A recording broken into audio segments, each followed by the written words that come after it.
वो इस खानदान का हिस्सा है यार। बाबा ने उसे कभी भी हम लोगों से अलग नहीं समझा है।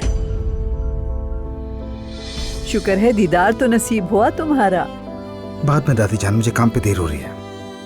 आइंदा तुम आयजा को तंग नहीं करोगे। लड़की को तंग मत करो। मेहमत बुरा नहीं है, तुमसे बहुत ज्यादा मोहब्बत करता है और तुम्हें खोना नहीं चाहता। तुम होते कौन हो मुझे धमकी देने वाले? आयजा का पीछा छोड़ दो मेहमत। तबीयत की वजह से हम उन्हें कुछ नहीं बता सकते नायला साहिबा।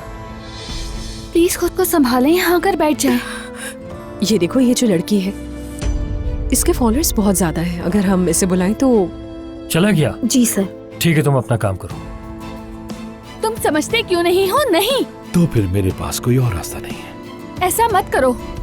उमर, मेहमत तुम्हारे घर पहुंच गया है। वो मुझे तुम्हारे बाबा को तस्वीरें दिखाने की धमकी देकर गया है। मैं भी जा रही हूँ। क्या बातचीत हो रही है? कोई मसला है क्या बेटी?